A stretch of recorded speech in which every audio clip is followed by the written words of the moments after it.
구독, 좋아요, 초짜 프로. 네, 반갑습니다 여러분. 행복한 은퇴 생활을 즐기고 있는 초짜 프로 초프로입니다. 이번에도 스터디 카페 창업에 대한 이야기입니다. 스터디 카페 양도 양수 많이들 하고 계시는데요. 여기에서 좀 하고 싶은 얘기가 좀 있어가지고요. 어제 제가 한 올 초부터 이렇게 상담을 하면서 메일로 많은 대화를 하고 정보를 주고받고 저도 조언을 드리고 이렇게 했는데 결국은 3번의 계약 파기를 해서 계약금을 돌려받은 그 사례를 들어서 여러분들이 양도 양수를 할 때 이런 것 정도는 한번 따져볼 필요가 있지 않을까. 그리고 뭐 권리금을 책정할 때라든가 뭐 이런 가구를 볼 때라든가 매출을 볼 때 이런 것들은 꼭 확인을 하자. 결국 양수를 해가지고 운영을 하겠다. 나는 창업 비용 솔직히 한 50평대 창업하려면 최소한 1억 5천에서 2억 넘는 돈이 필요한데 뭐 양수를 하면 알짜배기 매장을 좀 더 저렴하게 인수를 하면 어느 정도 수익을 충분히 낼 수 있으니까 양수를 하려고 하시는 분도 많고 저한테 이렇게 문의 주시는 분도 많으신데요. 그 사례를 얘기를 좀 해보도록 하겠습니다. 그 사례를 5가지 정도 좀 하고 싶은 얘기가 있어서요. 어제 그런 분 양도를 하시는 분들도 조금 양심껏 하자는 의미입니다. 그리고 이 얘기를 드리기 전에 좀 부탁을 좀 드릴 게 있는데요. 제가 이런 영상을 남기고 뭐 무료로 상담도 해드리고 도와드린다고 이제 방송에서 얘기하니까 찾아오시는 분도 정말 많으세요. 언제 약속을 잡고 찾아가겠다 하고 나타나지 않으신 분들이 있습니다. 그런 분들 또 뭐 이렇게 도움을 받으시다가 갑자기 잠수를 타시면서 딴 거를 뭐 이렇게 해버리시는 분도 계시고 그건 여러분들의 마음인데요. 저도 나름대로 주말을 시간을 내서 2시간 정도 그다음에 또 평일날도 또 시간을 내서 여러분들하고 만나고 얘기를 하는데 약속을 잡으셨으면 꼭 오셔가지고 좀 약속 지켜주셨으면 좋겠습니다. 그래서 제가 어제 이런 분들이 자꾸 계시니까 차라리 이거를 내가 진짜 유료를 돈을 받고 해버리면 차라리 이분들이 그 돈이 아까워서라도 오지 않을까. 그럼 나도 좀 더 책임감 있게 얘기해드리고 그분도 돈 낸 만큼 정보를 뺏내가겠다. 당당하게 물어볼 수도 있는 거고. 근데 결국은 안 받기로 했습니다. 돈 그거 뭐 창업 준비하시는 분들이 저한테 돈을 줘봤자 그 돈으로 차라리 다른 뭐 좋은 머신류라도 한 개 사든가 회원들한테 베푸는 게 낫다라고 생각해서. 근데 이런 사례가 계속되면 돈 받을 거예요. 하지만 아직까지는 무료로 해드리고 있습니다. 본론으로 돌아가면 이 분은 어느 지역에서 스터디 카페 2개의 프랜차이즈 A라고 하나 명칭을 할 거고요, B라는 스터디 카페 프랜차이즈 명칭을 할 건데 이 두 개를 이렇게 계속해서 저희가 이제 이야기를 주고받으면서 양수를 진행을 좀 하려고 했었는데요. 결국은 다 안 하게 되는데요. 좀 더 긴 호흡을 갖고 다시 싱크 어게인 좀 하기로 했습니다. 첫 번째로 어제 2004년도 4월에 오픈한 A 프랜차이즈 매장을 계약을까지 하러 갔다가 약간 사기를 당한 것 같아서 계약을 파기하고 왔는데요. 2020년 4월에 오픈하고 60평이랍니다. 권리금 8천. 이 프랜차이즈는 제가 너무나 잘 알고 있는데 매출로 이분은 약간 이게 옳지 않은 방법으로 얘기하시더라고요. 한번 띄울게요. 이분 제가 따로 표를 만들었는데요. 보시면 이상한 점이 있습니다. 2022년 올해죠. 올해 1월달, 2월달, 3월달에 매출 중에서 카드 매출보다 현금이 훨씬 높아요. 거의 50% 이상을 현금 매출을 차지하는데 대부분의 스터디 카페 이용객 학생들은 엄마 카드를 많이 쓰거든요. 그리고 아니면 엄마가 돈이 필요하다면 학생 계좌에 이체를 하고 네가 키오스크 가서 그냥 결제하라고 이렇게 합니다. 물론 현금으로 할 테니 싸게 해주세요 라는 사람도 있겠지만 되게 비중이 작아요. 이게 카드 매출을 뛰어넘을 만큼 많지는 않습니다.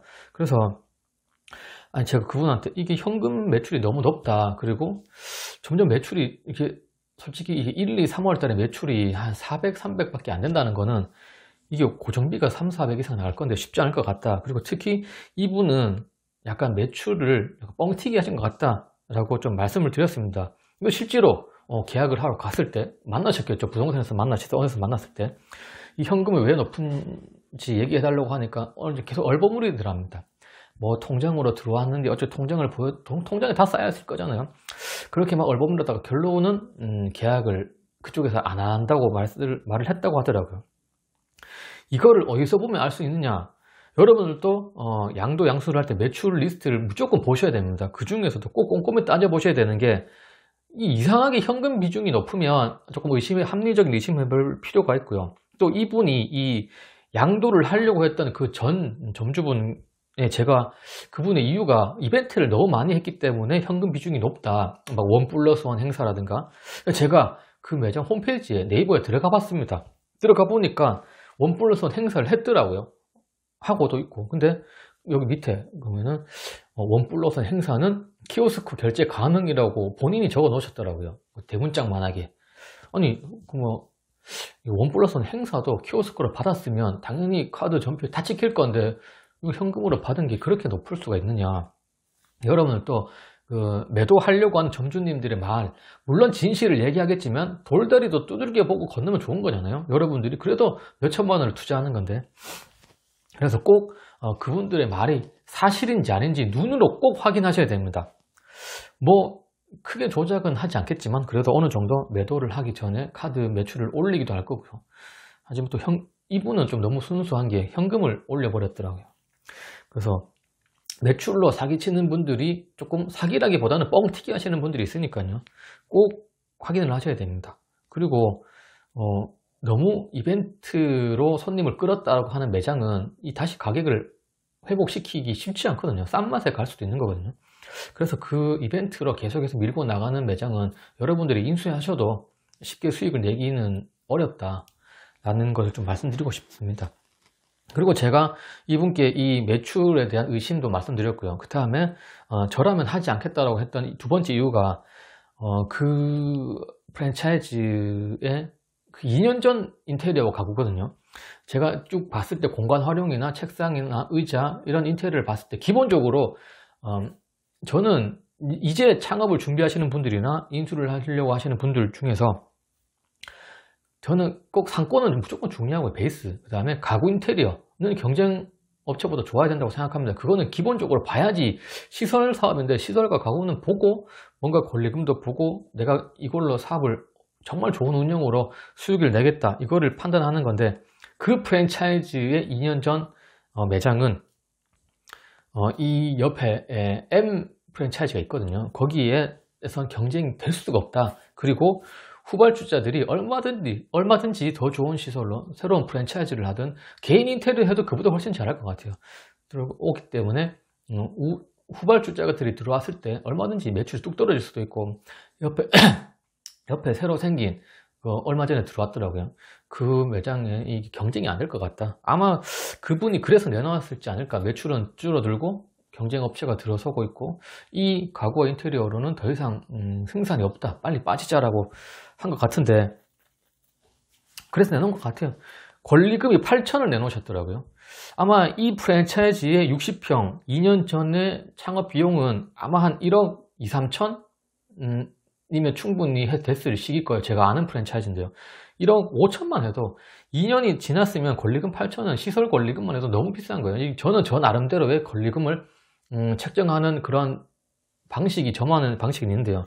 매출은 이미 바닥이니까 매출에 대한 영업 권리금은 받을 필요도 없다고 생각하고, 5층이고 하니까 거기에 바닥 권리금은 없다고 생각하시면 될 것 같습니다. 이게 스터디 카페가 바닥 권리금을 싸움하는 건 아닌 것 같고, 결국은 매출이 전혀 안 좋은데 시설 권리금, 이 프랜차이즈의 그 시설을 8천 주고 하겠다. 개인으로 하는 게 훨씬 나을 것 같아요. 그럴 바에는. 그래서 권리금 만약에 한 3, 4천 정도 수준인데 8천을 제시하셨더라고요. 그래서 좀 안 하는 게 맞겠다라고 말씀드렸는데, 결국은 계약을 파기하고 계약금 그대로 가지고 오셨다 하더라고요.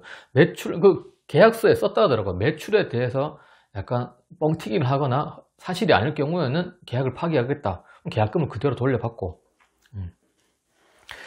첫 번째는 매출 꼼꼼하게 따져봐야 됩니다. 이게 수익 대신에 지출도 따져봐야 돼요. 막 월세가 막 280 된다. 이게 고정비로도 많이들 이렇게 사기를 치시거든요. 어느 정도 평수 좌석이 몇 개다, 월세가 얼마다 그러면은 스터디 카페 고정비는 어느 정도 짐작이 가집니다. 그런데 말도 안 되게 고정비를 100만 원 정도 빼버리던가 그러면은 안 되겠죠. 그래서 고정비 대비 매출도 중요하지만 전체적인 순수익이 어느 정도인지 눈으로 확인할 수 있을 때고요. 두 번째, 가구 인테리어 꼭 그 시설 권리금에 정말 적당한 인테리어인지 정말 적당한 가구인지 내가 한 1,000만 원만 더 투자하면 새롭게 리뉴얼 오픈을 할 수 있겠다. 이런 계산도 써야 되기 때문에 이거 두 가지는 꼭 아셔야 되고요. 세 번째, 이분이 A 프랜차이즈에 대한 것을 계속해서 이제 상담을 하다가 또 다른 B 프랜차이즈도 얘기를 하더라고요. 이 B 프랜차이즈는 정말 매장 수도 많고 스터디 카페에 관심이 있다고 생각하시는 분들이라면 다 아는 프랜차이즈. 웬만한 상권에는 다 하나씩 있는, 워낙 가맹점 수가 많으니까요. 여기에도 이런 조건이 있는데 어떻게 생각하십니까? 라고 하는데 저는 딱 한마디 말씀드렸습니다. 이 프랜차이즈는 이 프랜차이즈이기 때문에 저는 인수하지 않을 겁니다. 왜냐? 가구가 아마 4, 5년 동안 변화가 없어요. 이 본사에 어떠한 점주들에게 이득을 공유하겠다라는 마인드가 없는 것 같습니다. 그리고 이미 이 프랜차이즈의 가구와 인테리어는 그냥 권리금 0 해도 나는 안 할 거예요. 그러니까 월세 뽑기도 쉽지 않거든요. 지금 그런 시기가 왔고요. 그래서 이 프랜차이즈는 저는 권리금이 0이어도 제로여도 고정비 월세도 못 뽑을 것 같다. 이제는 경쟁력에서 너무 떨어진다 라고 생각해서 하지 말라고 했습니다. 그래서 프랜차이즈도 잘 보셔야 됩니다. 인수하려고 하는 그 프랜차이즈도 이거는 인수해도 되겠다, 이 프랜차이즈 인수하면 안 되겠다, 이 프랜차이즈의 가치관과 그 개발, 변천 과정, 점주들과의 커뮤니케이션 이런 것만 봐도 하면 안 된다는 것이 충분히 나옵니다. 세 번째 그겁니다. 그냥 이 프랜차이즈는 하면 안 된다. 그리고 네 번째는 그렇죠. 이제 양도를 하시려는 분은 우리 매장 저는 정말 뼈와 살을 깎아가면서 정말 관리 철저하게 했습니다.